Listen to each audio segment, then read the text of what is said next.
Further complex numbers discuss करने से पहले हम थोड़ा सा जल्दी से रिवाइज करेंगे principal value of the argument, because इसमें कई लोग बहुत मिस्टेक करते हैं, तो इसको थोड़ा सा अगेन समझ लेना हमें।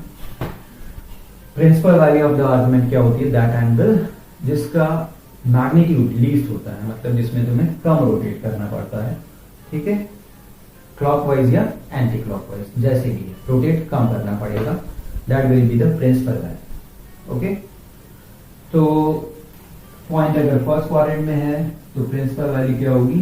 ये 0 डिग्री की लाइन है, ये 90 डिग्री की लाइन है, तो 0 to 90 डिग्री की इन बिटवीन होगी प्रिंसिपल वैल्यू, और you can say 0 to π/2। Okay, point अगर सेकंड क्वाड्रेंट में है तो हमारी जो आर्गुमेंट की प्रिंसिपल वैल्यू होगी, थीटा की वैल्यू, वो क्या होगी? 90 से ग्रेटर होगी, 180 से स्मॉलर होगी, 90 to 180 के इन बिटवीन होगी, और यू कैन से π/2 to π, राइट। अब पॉइंट अगर हमारा थर्ड क्वाड्रेंट में, तो ऑब्वियसली हम अब कैसे रोटेट करेंगे? थीटा मेजर करने के लिए क्लॉकवाइज रोटेट करेंगे, थीटा हम इस डायरेक्शन में मेजर करेंगे, बिकॉज अगर हमने ऐसे मेजर किया तो इसका मैग्नीट्यूड ऑब्वियसली क्या होगा? बहुत ज्यादा होगा, बहुत ज्यादा होगा, राइट। तो हम ऐसे रोटेट करेंगे, एंगल ऐसे मेजर करेंगे नेगेटिव डायरेक्शन में, तो थीटा की वैल्यू क्या हो जाएगी? 0 to -90 के in between, -90 to 0 degree means -π/2 to 0 के इन बिटवीन। ओके, और अगर पॉइंट हमारा थर्ड क्वाड्रेंट में है, this was the fourth quadrant,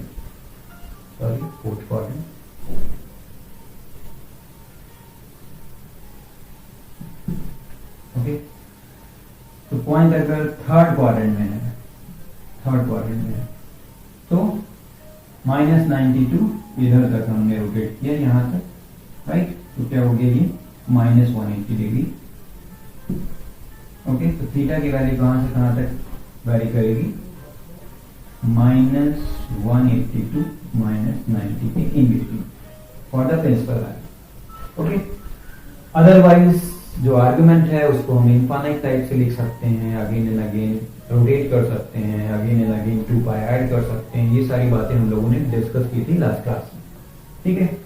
तो यहाँ पर थर्ड क्वाड्रेंट के लिए थीटा की वैल्यू कहां से कहां तक है? -π to -π/2, राइट। तो ओवरऑल हमें देखना है जो प्रिंसिपल वैल्यू होगी आर्गुमेंट की, द प्रिंसिपल वैल्यू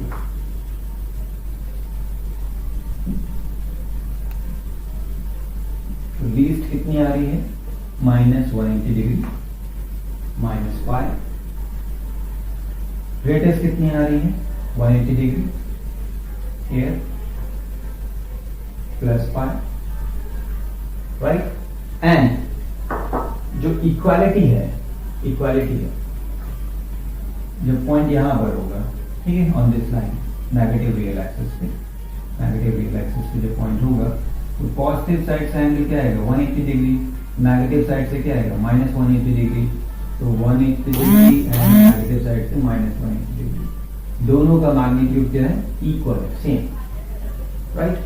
तो अब इस केस में जहां पर दोनों का मैग्नीट्यूड सेम है, 180, इसका भी मैग्नीट्यूड है 180, तो हमारी जो प्रिंसिपल वैल्यू है that will be the positive value, that will B 180, मतलब पाई पे इक्वालिटी आएगी, पाई इंक्लूड हो सकता है, -π इंक्लूड नहीं हो सकता। This is the principal value, we have to remember this thing, right. तो ये हमें क्लियर होना चाहिए, ठीक है। अब इसके आगे हम फर्दर कॉम्प्लेक्स नंबर्स डिस्कस करेंगे। डिस्कस करने से पहले हमें एक बात और क्लियरली समझ लेनी है, जैसे किसी ने लिखा एक कॉम्प्लेक्स नंबर 3 + 2 आया, एंड दूसरा कॉम्प्लेक्स नंबर लिखा है लेट्स से 1 + आया, विच वन इज ग्रेटर, ठीक है। अगर ऐसे कुछ पूछ रहा है विच वन इज ग्रेटर, तो obviously most of the students क्या बोलेंगे? ये ग्रेटर है, विच इज एक्चुअली रॉन्ग, ठीक है, ये गलत है, ये हमें समझ लेना।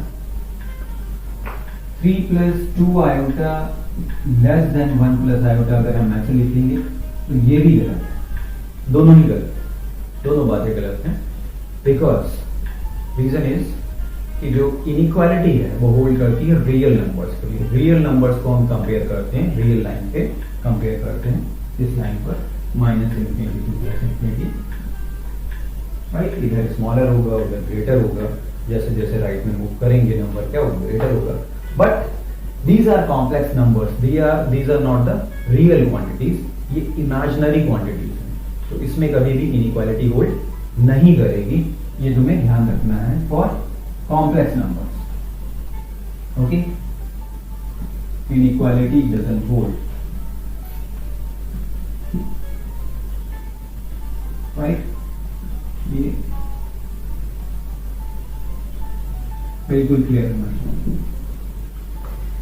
अब इनइक्वालिटी होल्ड नहीं करेगी, बट अगर कोई कॉम्प्लेक्स नंबर हमें दिया गया जैसे x1 प्लस आयोटा y1 और कहा गया less than x2 plus iota y2, कब होल्ड कर सकता है? कब होल्ड कर सकता है? तो ऑब्वियसली कॉम्प्लेक्स नंबर्स के लिए नहीं होल्ड कर सकता, तो इसको रियल होना पड़ेगा। इसको रियल होने के लिए y1 क्या होना पड़ेगा, 0 होना पड़ेगा। इसको भी रियल होना पड़ेगा, और इसको रियल होने के लिए y2 क्या होना पड़ेगा, 0 होना पड़ेगा। ठीक है, now this can hold obviously. अब x1 x2 क्या है, रियल नंबर्स हैं, and x1 is less than x2, तो ये होल्ड करेगा। ठीक है, कब करेगा? जब दोनों ही रियल होंगे तब होल्ड कर सकता है obviously. When x1 is less than x2 तब वो ये होल्ड करेगा, but y1 equal to y2 equal to 0 होना चाहिए। ठीक है, so this is the thing जो सबको क्लियर होना चाहिए, राइट। आई थिंक क्लियर हो गया होगा। अब आगे समझने से पहले हम लोग दोबारा से एक बार डिस्कस कर लेते हैं। Complex number z x plus iota y है, तो इसका कॉन्जुगेट z बार क्या होता है, x माइनस आयोटा, ये कॉन्जुगेट होता है, राइट। एंड इसका मॉडुलस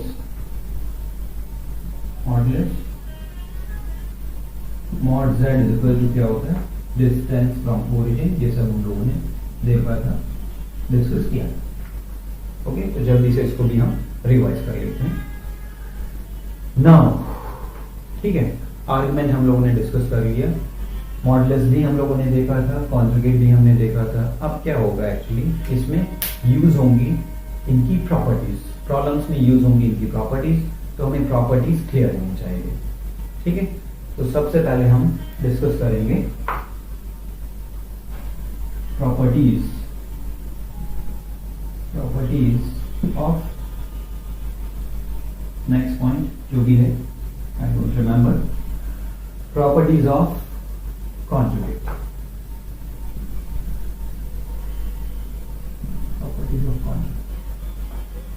राइट, z हमारा x प्लस आयोटा y है, कॉन्जुगेट z बार है x minus iota y minus iota y।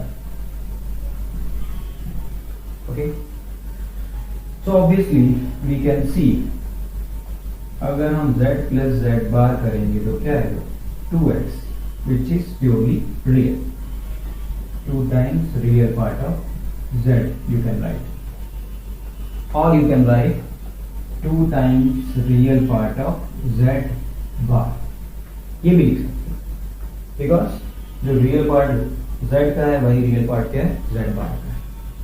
ठीक है, z माइनस z बार, ओके, ये क्या है, 2 iota y, this is what, 2 times imaginary part of z नहीं है, ध्यान रखना, साथ में iota भी है। Okay, this is a common mistake. ठीक है, so this is 2 into iota into imaginary part of z is actually y, imaginary part of z। तो अगर हम इसको z बार के टर्म्स में लिखेंगे तो z बार का इमेजिनरी पार्ट क्या है, minus part, right. So you will write -2 iota imaginary part of z bar. Okay, ठीक है, नोट कर लिया।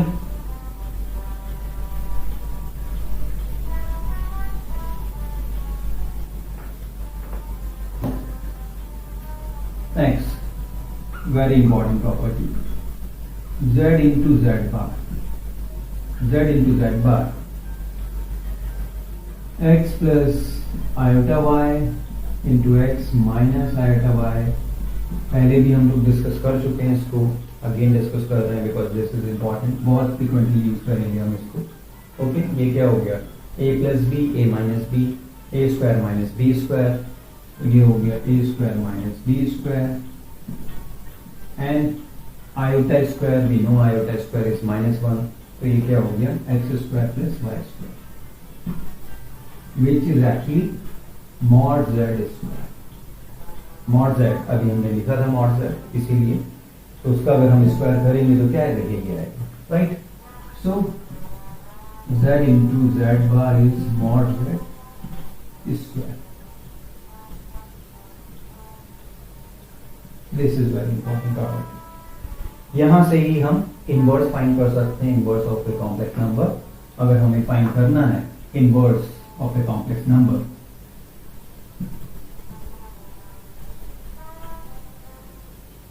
ओके, तो z का इनवर्स क्या हो गया, 1/z, राइट।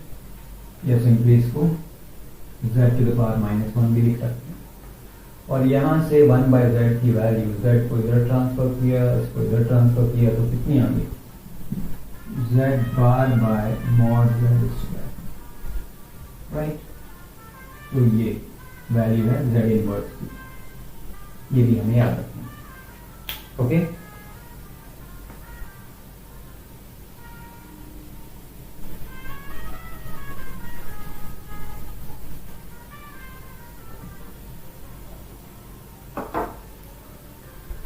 ना ये हो गया, यहां तक सब क्लियर है। Now let's say in case कभी प्रॉब्लम में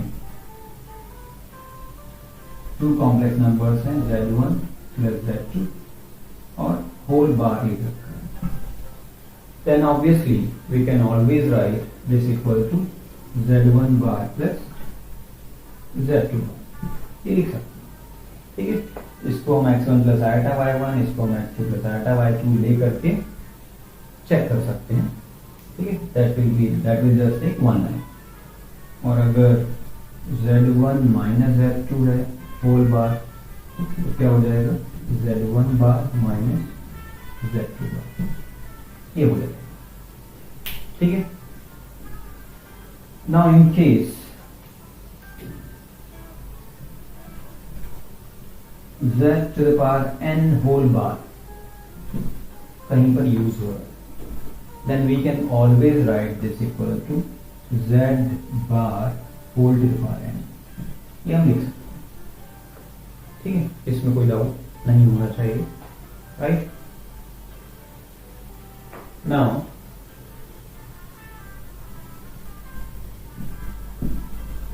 ये हो गया। इसको समझने के लिए ऐसे भी समझ सकते हैं, z1 into z2 whole bar कहीं पे लिखा, ठीक है। तो हम इसको ऑलवेज लिख सकते हैं z1 बार इंटू z2 बार, ओके। इसको x1 प्लस आयटा y1 लेकर के और x2 प्लस आयटा y2 लेकर के प्रूव भी कर सकते हैं, but there are easier ways to prove, वो अभी हम लोग देखेंगे थोड़ी देर में, ठीक है। उससे प्रूव करेंगे। And same way if you have z1 by z2 whole bar, then you can always write z1 bar by z2 bar, इसको हम लिख सकते हैं, ओके। आगे हम और डिटेल में इसको समझेंगे, राइट।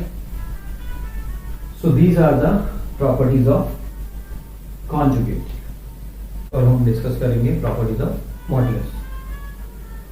सो नेक्स्ट पॉइंट जो भी होना चाहिए, जी I think properties of modulus.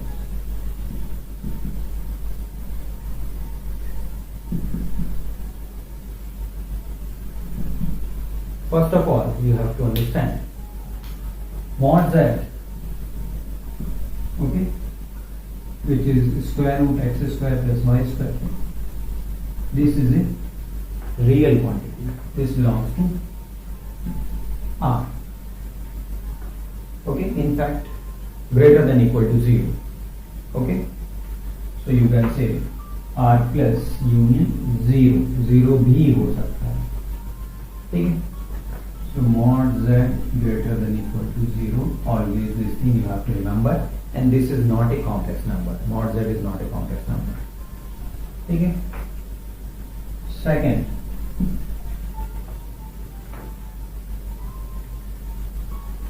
mod z1 into z2 in case कहीं पर भी यूज हो रहा है, इनफैक्ट तुम्हें प्रॉब्लम्स में यूज करना पड़ेगा, इसको आएगा, then we can always write mod z1 into mod z2 लिख सकते हो.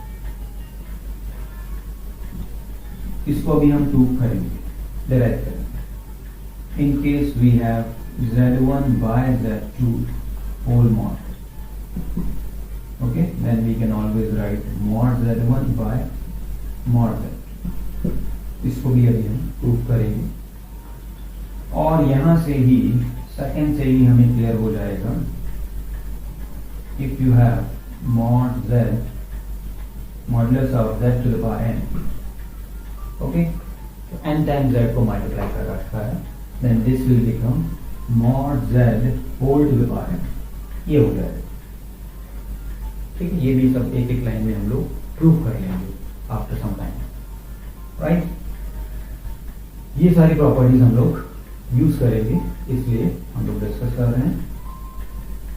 mod z square is z into Z bar, ये तो हमने अभी देखा ही था, तो ऑलवेज हम लिख सकते हैं in place of this mod z square.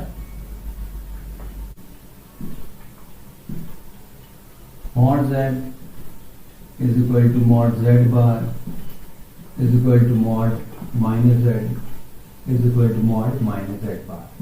ठीक है, हम किसी को भी कभी भी रिप्लेस कर सकते हैं, ठीक है. ऑब्वियसली हम इन सब को रिप्लेस करके ऑलवेज क्या लिखेंगे, दिस mod, राइट. ग्राफिकली थोड़ा सा इसको देख लो.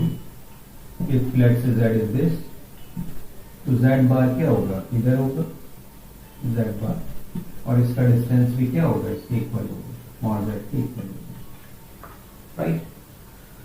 माइनस z किधर होगा, माइनस एक्स माइनस वाई, इसके ऑपोजिट इधर हो जाएगा minus z, right.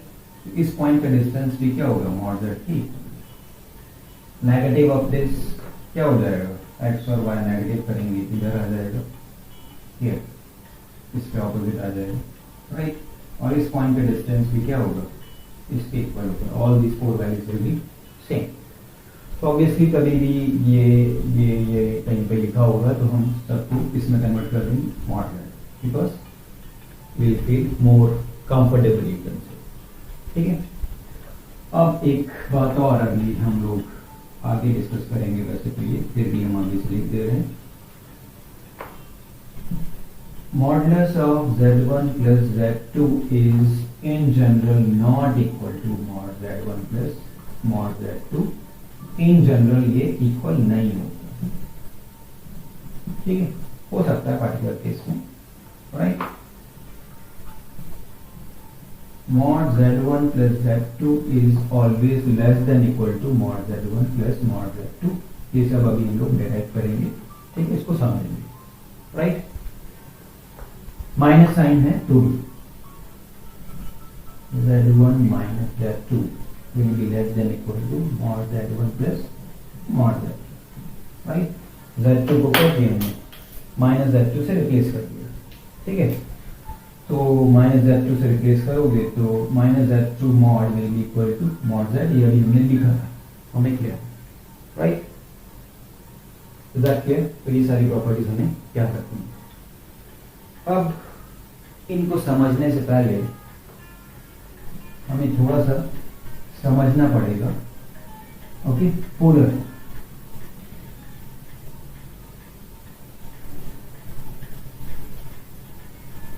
And vector form. तो अभी प्रॉपर्टीज ऑफ आर्गुमेंट बची हैं, बट उससे पहले इन सारी बातों को समझने के लिए हम डिस्कस कर लेते हैं, ठीक है. Other forms of complex number. Complex number को हमने x प्लस आया वाई ऐसे लिखा, ऑर्डर पेयर के फॉर्म में लिखा। ओके, ये दोनों फॉर्म्स हमने देखी थी। इसको हम पोलर फॉर्म में कैसे लिखते हैं, राइट? पोलर फॉर्म में कैसे लिखते हैं इसको समझने के लिए ये कॉम्प्लेक्स नंबर है z, ये y की वैल्यू है, ये x की वैल्यू है, origin, right? So mod z is this value, इसको हम r से डिनोट कर रहे हैं, इसको mod z, लेट्स से हम r से डिनोट कर रहे हैं। इस एंगल को हम क्या बोलते हैं, इसका आर्गुमेंट थीटा, राइट?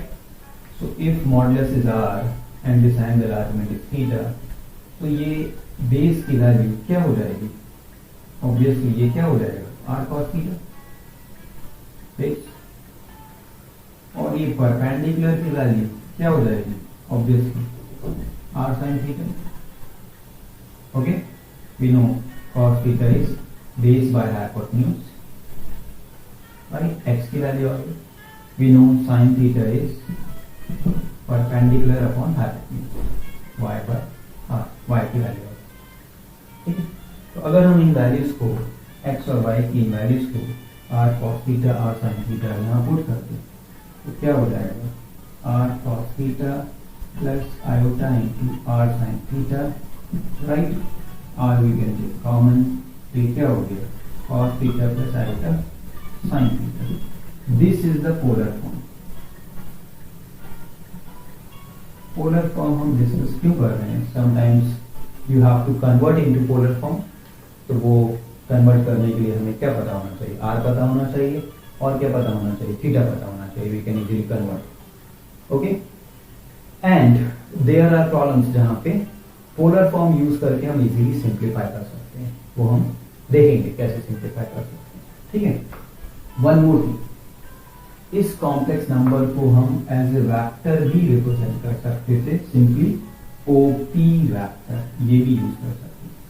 ठीक है, एज ए वेक्टर।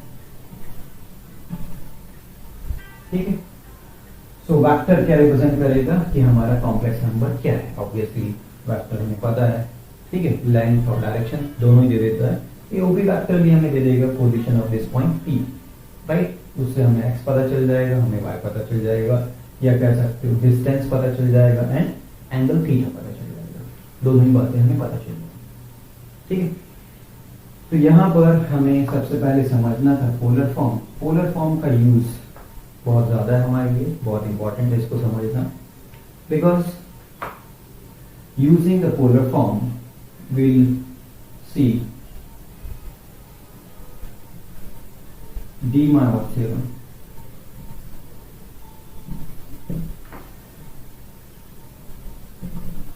जो कि हम बहुत जगह अप्लाई करेंगे। De Markov theorem, de Markov theorem क्या है? De Markov theorem is if you have z is equal to r cos theta plus iota sin theta,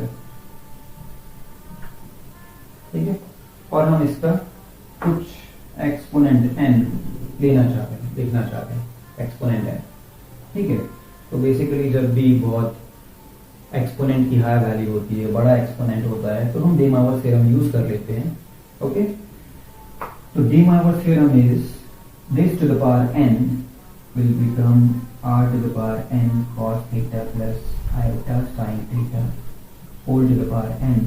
okay, अभी तो हमने लिखा है de Markov theorem is this will be equal to r to the power n, ये n क्या होगा, theta में multiply हो जाएगा। ठीक है, cos n theta plus iota sin n theta, ये हो जाएगा। Okay, so now you can see ये जो कॉम्प्लेक्स नंबर है इसमें कोई एक्सपोनेंट नहीं है, ये क्या हो गया, सिंप्लीफाई हो गया। ठीक है, सी इधर एक्सपोनेंट है, उससे हमें कोई प्रॉब्लम नहीं है एक्चुअली, ये this thing you have to understand, because r क्या है, एक रियल नंबर है, रियल नंबर 2 है, 3 है, to the power 2 to the power 3, वो तो हम इजीली सॉल्व कर सकते हैं, to the power 4 easily solve कर सकते हैं। हमें प्रॉब्लम कहाँ थी, complex number to the power n पे यहाँ कॉलम, ठीक है। तो डी मार्वल्स थ्योरम क्या करता है, इसको इजीली सिंप्लीफाई कर देता है। This thing will become this, okay. तो अगर हम इसको और थोड़ा सा सिंप्लीफाई करें, so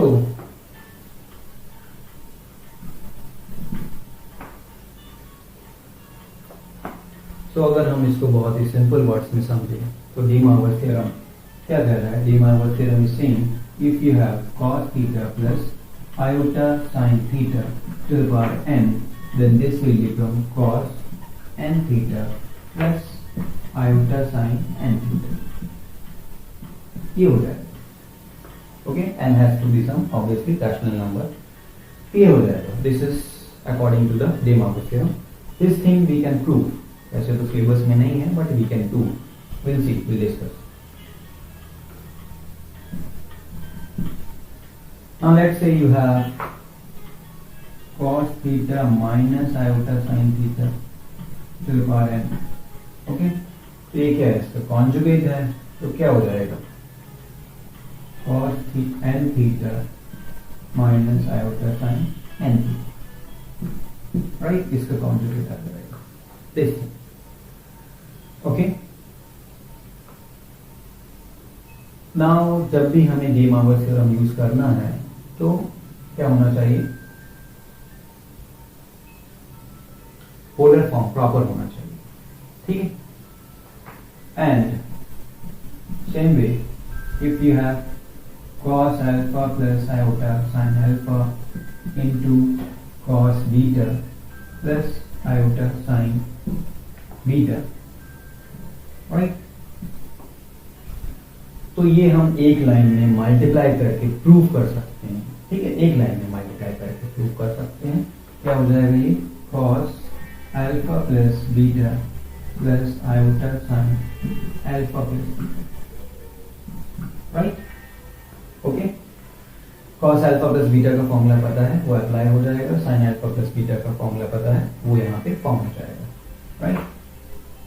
now if you have cos alpha plus iota sin alpha by cos beta plus iota sin beta, right, this here. तो ये हो जाएगा cos alpha minus beta plus iota sin alpha minus beta, ठीक है। मतलब अगर हम multiply कर रहे हैं तो एंगल्स क्या हो जाएंगे? ऐड हो जाएंगे। अगर हम डिवाइड कर रहे हैं तो एंगल क्या हो जाएंगे? सब्ट्रैक्ट हो जाएंगे। Provided these values should be in proper polar form, proper polar form होनी चाहिए, ठीक है। अब ये कैसे हो रहा है समझने के लिए we can easily understand this thing bye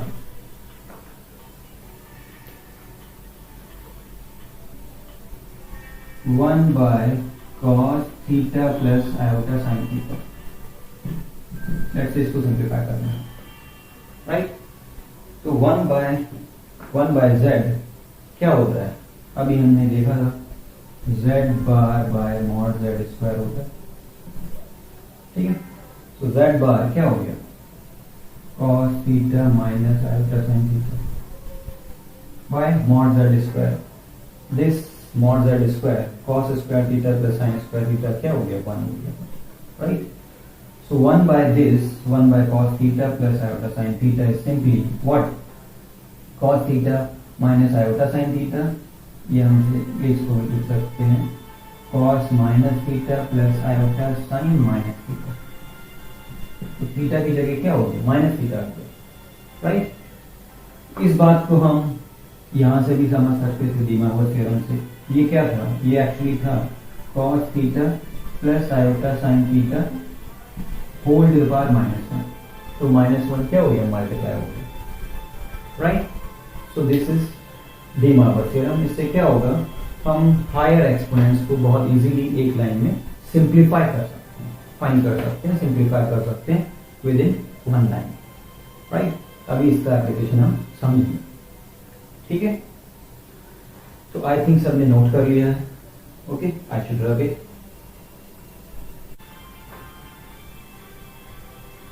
For example, okay, जैसे लेट्स से तुम्हें फाइंड करना है, let's say 1 plus iota root 3, okay, to the power 20, ये सॉल्व करना, ठीक है। तो हमने क्या किया, दिस 1 प्लस आयोटा रूट 3 को पहले क्या किया, पोलर फॉर्म में लिख दिया, okay, r cos theta plus iota sine theta, ऐसे लिख दिया। आर की वैल्यू कितनी है, square root 1 square plus root 3 square, square root 4, square root 4 कितना हो गया 2, ठीक है। थीटा की वैल्यू कितनी आएगी, tan थीटा कितना है, y by x root 3, root 3 का मतलब कितना हो गया, थीटा इक्वल टू 60 डिग्री, ठीक है, राइट। 60 डिग्री या पाई में लिखना है तो पाई बाय 3 हो गया। तो दिस टू द पावर 20 क्या हो जाएगा, 2 टू द पावर 20 इंटू, ठीक है, थीटा से क्या हो जाएगा 20 मल्टीप्लाई हो जाएगा, so cos 20 into this pi by 3 plus iota sign 20 into pi by 3। अब सिंपल ट्रिग्नोमेट्री से हम क्या करेंगे, इसको सिंप्लीफाई कर लेंगे, ठीक है। हमें पता है कि cos 2n pi plus theta क्या होता है, sin 2n pi plus theta क्या होता है, all those things will use here, right.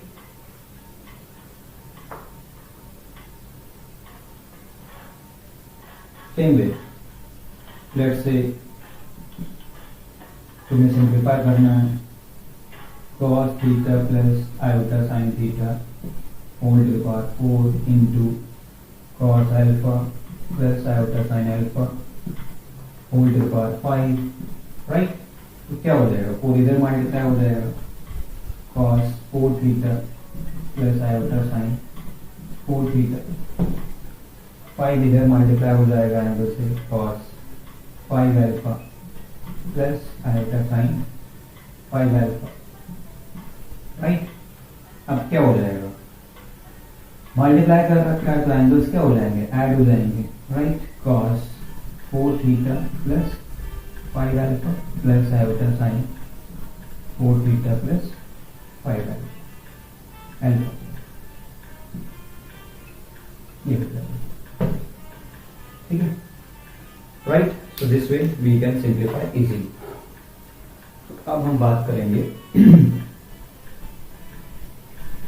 Properties of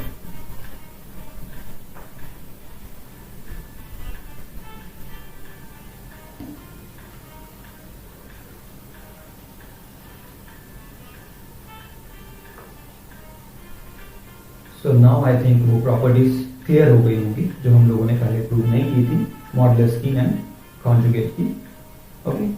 तो अब हम बात करेंगे properties of argument, and all these properties are very important, okay। IIT में ये प्रॉपर्टीज डायरेक्टली पूछी जा चुकी हैं, ठीक है, डायरेक्टली, जस्ट यू नो जिसको आइडिया है वो डायरेक्टली आंसर कर सकता है, very simple. So first of all again principal value कहां से कहां तक वैरी करती है, -5 टू +5, प्रिंसिपल वैल्यू की बात करें, ठीक है। आर्ग्यूमेंट कुछ भी हो सकता है, +2 पाई कभी भी ऐड कर सकते हो, कभी भी सब्ट्रैक्ट कर सकते हो, but principal value of the argument -5 to +5 vary करती है, ठीक है। इक्वालिटी कहां पे आएगी, +5, ठीक है। Now argument of z bar, argument of z बार, ठीक है। तो ये हम अभी समझ सकते हैं, डेमार्कोस थ्योरम से भी समझ सकते हैं, इनफैक्ट हमने लिखा भी था, okay.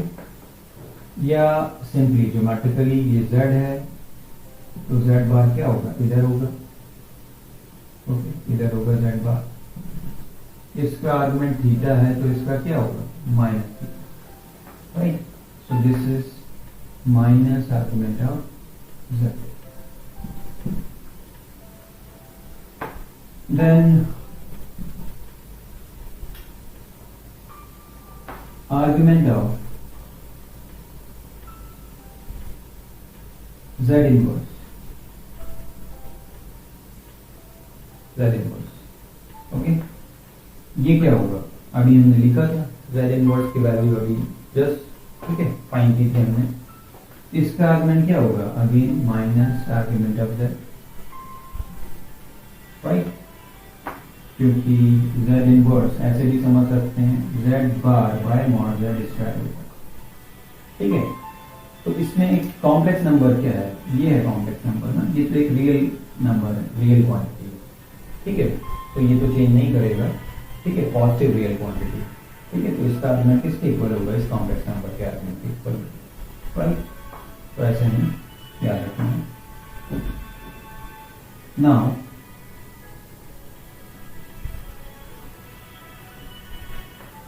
Argument of minus z, ये आईडी में डायरेक्टली पूछा गया था, आर्गुमेंट ऑफ माइनस z, इसकी प्रिंसिपल वैल्यू क्या होगी। ओके, तो इसको थोड़ा सा हम प्रॉपर्ली डिस्कस करते हैं।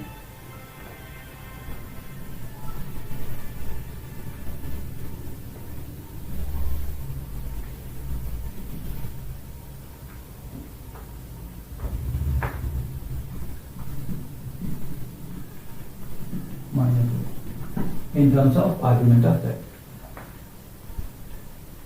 तो ये हमारा पॉइंट z है, लेट्स से इसका आर्गुमेंट क्या है, ठीक है, माइनस z किधर होगा, इधर होगा, ठीक है। तो इसके आर्गुमेंट पे पहुंचना है तो क्या करना पड़ेगा, या तो पाई ऐड करना पड़ेगा, या अगर इधर से आना है तो पाई सब्ट्रैक्ट करना पड़ेगा, राइट। थीटा प्लस और माइनस पाई कुछ भी लिख सकते हैं। ओके, नाउ हमें लिखनी थी प्रिंसिपल वैल्यू, प्रिंसिपल वैल्यू, तो प्रिंसिपल वैल्यू क्या होगी, थीटा प्लस पाई या थीटा माइनस पाई। ओके, वो डिपेंड करेगा, ठीक है। प्रिंसिपल वैल्यू अभी हम लोगों ने देखा था minus pi two plus pi होती है, तो अगर थीटा पॉजिटिव है तो ये तो पाई से बड़ा हो जाएगा, ये प्रिंसिपल वैल्यू नहीं होगी, ये होगी principal value, and theta is positive, ठीक है। बट अगर थीटा नेगेटिव है, थीटा नेगेटिव है तो माइनस, ये भी नेगेटिव है और ये माइनस पाई, ये माइनस पाई से क्या हो जाएगा, छोटा हो जाएगा ऑब्वियसली, तो अब ये प्रिंसिपल वैल्यू नहीं होगी, प्रिंसिपल वैल्यू क्या होगी, this value. Okay, graphically clear है दोनों, ठीक है। जब थीटा पॉजिटिव है तो पॉइंट इधर आ रहा है, इधर आ रहा है, तो प्रिंसिपल वैल्यू हमें कहां से मिलेगी, इधर से, इधर से, तो कितना, तुम्हें इसको रोटेट करना पड़ेगा माइनस पाई से, दिस वैल्यू, ठीक है। अगर थीटा नेगेटिव है, मतलब पॉइंट इधर है, थीटा नेगेटिव, ठीक है, तो माइनस z इधर आ जाएगा, ठीक है। अब प्रिंसिपल वैल्यू हम यहां से चेक नहीं करेंगे, क्लॉकवाइज नहीं चेक करेंगे, कैसे चेक करेंगे, एंटी क्लॉकवाइज। ओके, तो हम क्या करेंगे, ऐड करेंगे, कितना ऐड करेंगे, 5 to get the principal value, ठीक है। तो नेगेटिव केस में ये होगी, this thing has to be clear, right. तो उसने ऑप्शन इसी में से कुछ दे रखा था, मतलब ऐसे लिखा हुआ था, pi plus argument of z, ठीक है, एक ऑप्शन, व्हेन थीटा नेगेटिव मतलब argument of z negative, okay, and this minus pi plus argument of z when argument of z is positive, right. तो ये आईटी का प्रॉब्लम था, और ऐसे प्रॉब्लम्स, ठीक है, रिपीट हो जाते हैं जेईई मेंस में, ठीक है, मतलब AIEEE में रिपीट हो चुके हैं इस टाइप के, so now AIEEE is JEE Mains, okay, तो ये हो गया। Now very important property,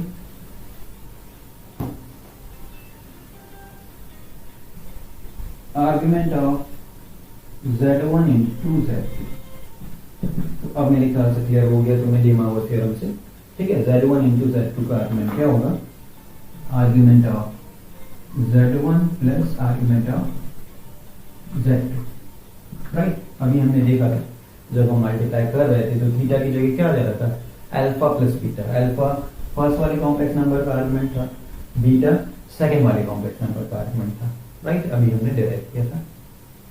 same way argument of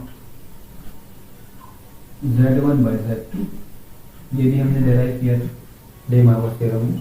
तो z1 बाय z2 किया था तो क्या हुआ था, आर्गुमेंट आ गया था अल्फा माइनस बीटा। अल्फा का मतलब है फर्स्ट का आर्गुमेंट, बीटा का मतलब है सेकंड का argument, right.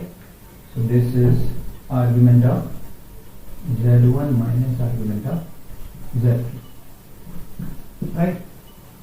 Now the thing is कि ये सारी वैल्यूज प्रिंसिपल वैल्यू हो भी सकती हैं और नहीं भी हो सकती हैं।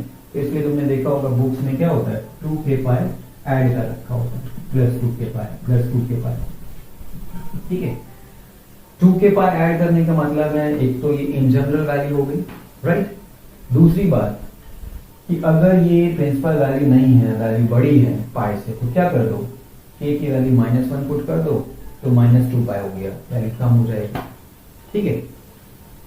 अगेन अगर अभी भी बड़ी है तो एक बार फिर से -2 पाई कर दो, बिकॉज यू नो, ठीक है, हम कितने भी टाइम्स 2 पाई ऐड कर सकते हैं, उसी लाइन पे पहुंच जाएंगे, और कितने भी टाइम्स 2 पाई सब्ट्रैक्ट कर सकते हैं।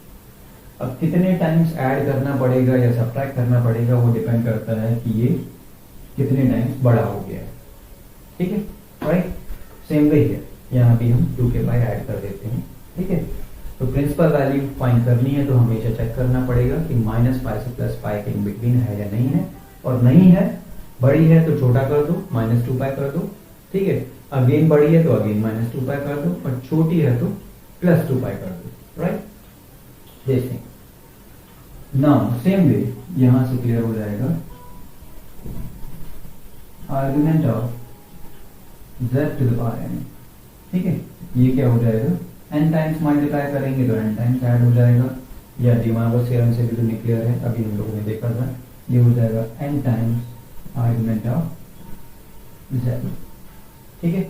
और इसमें भी हम सेम वे प्रिंसिपल वैल्यू के लिए 2k पाई ऐड कर सकते हैं, बिकॉज ये प्रिंसिपल वैल्यू हो भी सकती है और नहीं भी हो सकती। अगर है तो k की वैल्यू क्या हो गई 0, k इज सम इंटीजर, 0 + 1 - 1 + -1, ठीक है। तो ये सब हो गया properties of modulus, properties of argument. अब हम लोग करेंगे इसकी प्रॉब्लम्स, तभी ये सारी प्रॉपर्टीज क्लियर होंगी, ओके। तो नेक्स्ट क्लास में हम लोग डिस्कस करेंगे इसकी प्रॉब्लम्स।